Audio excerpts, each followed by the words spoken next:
देखिए, जो नया कानून वक्फ का कानून है, ये सुप्रीम कोर्ट भी मान रहा है कि बहुत इसमें ऐसी ऐसी अच्छाइयाँ हैं जो वक्फ के कानून में अभी तक जो बुराइयां थी उसको दूर करता है। लेकिन कुछ ऐसी जो छोटे छोटे इश्यूज हैं जो सुप्रीम कोर्ट थोड़ा वरीड हो रहा है, और ख़ास करके जो वक्फ के बोर्ड के कॉन्स्टिट्यूशन से है, और उसमें उस कॉन्स्टिट्यूशन में थोड़ी सी क्लैरिटी ये नहीं है कि नॉन मुस्लिम कितने होंगे। कोई उसमें ये नंबर सीमित नहीं लिखा हुआ है। हालांकि मेरा जो इंटरप्रिटेशन है मेरे हिसाब से सीमित है। ऑफिशियल मेंबर्स के अलावा सिर्फ 2 ही हो सकते हैं नॉन मुस्लिम, बाकी सारे मुस्लिम ही होंगे। तो ये चीज़ें जो एक कॉन्स्टिट्यूशन ऑफ द बोर्ड की जो गठन है कैसे होगा, उसके बारे में उनके मन में वो चल रहा है। दूसरी बात ये हो रही है कि अगर किसी वक्फ को सरकारी ज़मीन अगर कोई क्लेम करता है, सरकार क्लेम करता है, तो सरकारी अफसर ही उसको डिटरमिन करेगा। अब सरकारी अफसर डिटरमिन करेगा, वो अल्टीमेट फाइनल अथॉरिटी नहीं होगा, ट्राइब्यूनल में जाएगा। वो सब तो सुप्रीम कोर्ट को उसमें कोई दिक्कत नहीं लग रही है। लेकिन जब तक सरकारी अफसर डिटरमिन करेगा तब तक वो वक्फ सस्पेंडेड रहेगा। तो वो एक प्रावधान है जो सुप्रीम कोर्ट को थोड़ा सा लग रहा है कि शायद इसमें कल वो टिप्पणी अपनी करे।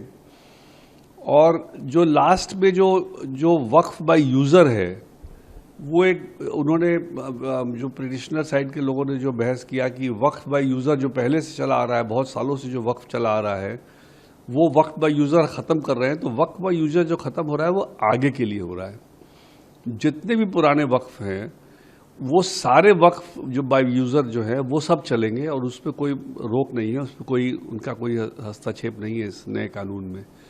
तो वक्फ बाय यूज़र को जो आगे के लिए नहीं होगा, उसके बारे में जो कानून में जो लिखा गया है कि अब आगे जो वक्फ जो भी करना चाहेगा, आगे से पिछला जो वक्फ हो चुका उसकी बात नहीं कर रहे हैं, उसमें एक डीड होना ज़रूरी है, और डीड का रजिस्ट्रेशन वक्फ एक्ट में होना ज़रूरी है। तो ये तो सुप्रीम कोर्ट ने भी माना कि तो अच्छी बात है, क्योंकि आपके मन में क्या है, आपने क्यों वक्फ क्रिएट किया है, कल आप नहीं रहेंगे, उसका क्या मिसयूज़ होने का स्कोप रहेगा। तो अगर आप जो जिस लिए आप वक्फ क्रिएट कर रहे हैं, सारी बातें किसी को प्रॉब्लम हो नहीं सकता। तो इसलिए कई ऐसी चीज़ें हैं जो कि वक्फ के इस अमेंडमेंट के बारे में, संशोधन के बारे में जो अफवाह फैलाए जा रहे हैं, उन सब पे आज सुप्रीम कोर्ट ने टिप्पणी की। और जहाँ जहाँ सुप्रीम कोर्ट को लगा कि ये इसमें कुछ तब्दीली होनी चाहिए, उसमें या तो वो कल कुछ इंटरिम ऑर्डर करेंगे या कुछ ऐसा प्रावधान करेंगे कि जो मुस्लिम साइड है उनके जो उनका जो एप्रीहेंशन है, जो उन लोग को जो एक भय है इस नए कानून आने से, उसका समाधान कुछ निकल जाए, जब तक कि ये फाइनल हियरिंग नहीं होता है। जो पिटीशन 70 से ज़्यादा निकल करके सामने आई थी सर, उसमें कॉन्स्टिट्यूशनल वैलिडिटी पर बड़ा प्रश्न चिन्ह खड़ा किया गया था। जो तमाम मुस्लिम इंस्टीट्यूशंस हैं या फिर पॉलिटिकल पार्टीज हैं, वो ये कह रही हैं कि ये पूरा का पूरा जो लॉ है, जो बिल प्रपोज किया गया, वही असंवैधानिक है। देखिए, जब बहस हुई तो उनके पक्ष से जो बहस किया गया, तो उन्होंने पूरे बिल को तो असंवैधानिक करने का उन्होंने बहस भी नहीं किया है। कुछ प्रावधानों को उन्होंने सिर्फ कहा है कि इनको रद्द किया जाए। तो इसलिए जो फाइनल बहस हो रहा है, जो मीडिया में कहें वो अलग बात है, जो पॉलिटिकली करें वो अलग बात है, लेकिन जो कोर्ट के सामने जो कॉन्स्टिट्यूशनैलिटी की बात आती है, वहाँ पर बड़ा लिमिटेड बहस हो रहा है। और लिमिटेड यही सब चीज़ों पे है कि वक्फ बाय यूज़र ख़त्म हो गया, तो ये कह रहे हैं कि जितने वक्फ बाय यूज़र थे ख़त्म हो जाएंगे। वो बिल्कुल भी नहीं है, कानून में ऐसा कुछ भी नहीं है। जो वक्फ बाय यूज़र पहले जो थे वो सारे रहेंगे, आगे के लिए वक्फ बाय यूज़र नहीं होगा। जो सरकारी जो अफसरा को पावर दिया गया है सरकारी ज़मीन है कि नहीं उसको डिटरमिन करने के लिए, तो उस पर सुप्रीम कोर्ट आपको मैंने बताया ही कि उनको थोड़ा डाउट है कि वेदर वो सस्पेंशन ऑफ वक्फ सही होगा कि नहीं होगा।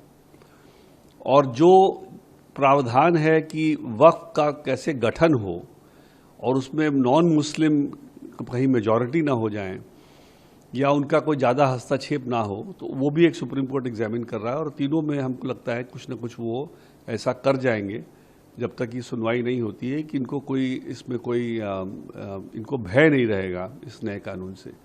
उसके अलावा ये बहस भी नहीं कर रहे हैं, इसलिए ये कहना कि पूरा कानून ही गलत है, ये बिल्कुल गलत है। बिकॉज रजिस्ट्रेशन ऑफ वक्त तो पहले से चल रहा था, आज से नहीं, 100 साल से चल रहा है।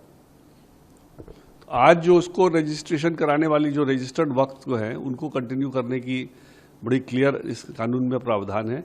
इसलिए मेरे हिसाब से ये जो कानून है ये वक्फ का बेहतर मैनेजमेंट के लिए है ये कानून, और मिसमैनेजमेंट जो यही हो रहा है उसको ख़त्म करने के लिए।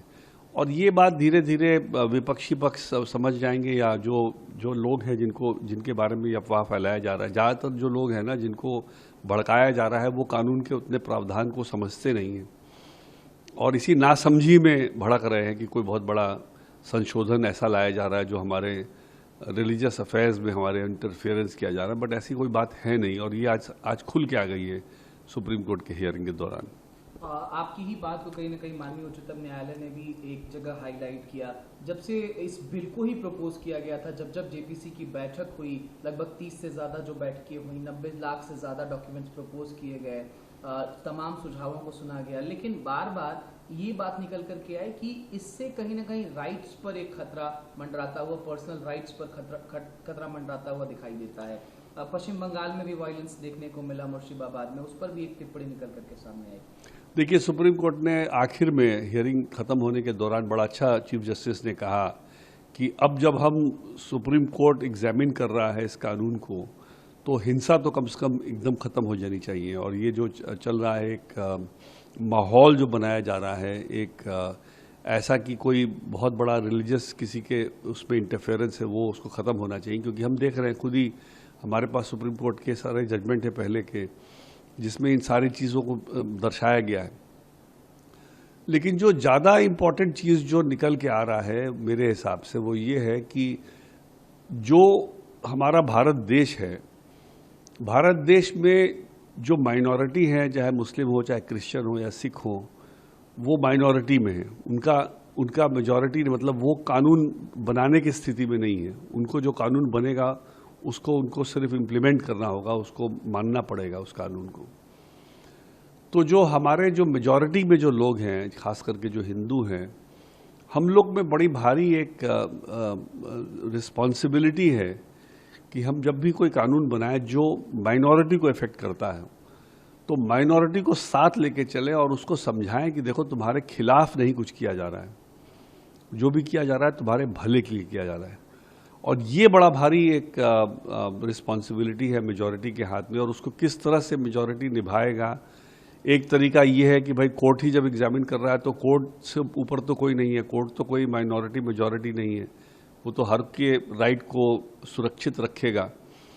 तो एक तो लोगों का कोर्ट पे विश्वास हो, और मेरे हिसाब से आज के प्रेजेंट चीफ जस्टिस और खास करके जो तीनों बेंच हैं, तीनों जजेस हैं, इन पे मेरे को नहीं लगता किसी का कोई डाउट होगा कि इन तीनों जजेस में इनको जस्टिस नहीं मिलेगा। तो इसलिए ऐसे सुप्रीम कोर्ट के हुए हैं इंस्टेंसेस जब लोगों को लगा है कि सरकार के खिलाफ सुप्रीम कोर्ट डिसाइड करने में कतराता है, लेकिन ये आज के दिन में नहीं है, कम से कम इस बेंच के साथ तो नहीं है। तो इसलिए अगर लोगों को ये विश्वास हो जाए कि हाँ, ये कानून जो है इसका कॉन्स्टिट्यूशनैलिटी सही तरीके से देखा जा रहा है और जहाँ जहाँ गलती होगी उस पर संशोधन होगा या उसको क्वैश किया जाएगा, तो मेरे हिसाब से माइनॉरिटी को थोड़ा अश्योरेंस इस बात से मिल जाना चाहिए, और इससे एक कम से कम देश में एक वो हिंसाहीन एक वातावरण पैदा होना चाहिए। एक अंतिम सवाल सर, ये कहा गया कि इस पर बहस हो रही है, तो कहीं ना कहीं जब ये मामला सुप्रीम कोर्ट में आ गया है, आज जब बहस चल रही, तो इस पर रेगुलर एक बहस करना चाहिए और जल्दी से जल्दी इस मामले को खत्म किया जाना चाहिए। और सुप्रीम कोर्ट ने कल के लिए इस मामले को लिस्ट भी कर दिया कि कल 2 बजे बहस होगी फिर से। तो क्या माना जाए कि आगे क्या हो सकता है, एक अगर प्रोबेबिलिटी का स्तर लगाया जाए तो आप क्या देखते हैं सर? देखिए, मेरा जो मानना है कि कल हियरिंग नहीं हो पाएगी। कल सिर्फ क्या अंतरिम आदेश दिया जाए, लोगों के जो भय उनको है इस कानून से उसको दिमाग में रखते हुए, तो कल कोई बहस नहीं होगा। लेकिन कल ज़रूर एक ऐसा ऑर्डर ज़रूर पास हो जाएगा जिससे कि लोगों को ये विश्वास हो कि जो ये कानून में जो ऐसे भी कोई फीचर है या जो ऐसे भी कोई इसमें प्रावधान है जो माइनॉरिटी कम्युनिटी के राइट्स को हस्तक्षेप दिखाते हैं या लगता है इफेक्ट कर रहे हैं, तो उसको उनके राइट्स को प्रोटेक्ट किया जाएगा जब तक ये हियरिंग पूरी तरह से नहीं होती है। तो इसलिए मेरे समझ से हियरिंग भले 6 महीने में हो या साल भर में हो, लेकिन कम से कम जब तक ये हियरिंग नहीं होती है कुछ ना कुछ एक अंतरिम अरेंजमेंट जरूर किया जाएगा, जिससे कि वो लोगों में एक विश्वास हो जाए कि हाँ हियरिंग तक उनके कोई सीरियसली कोई उनके राइट्स अफेक्ट नहीं होने वाले। गर्मियों की छुट्टी होने वाली थी, मेरे पापा आने वाले थे, तो हम लोग सभी खुश थे। तो मैं एक बेड पे चढ़ के डांस कर रहे थे, डांस कर रहा था, लेकिन वो पहले ही आ गए। फ्रीज। तो मैं उस समय तो कंटिन्यू नहीं कर सकता था ना, तो फ्रीज फ्रेम टाइप का हो गया। कसम पैदा कर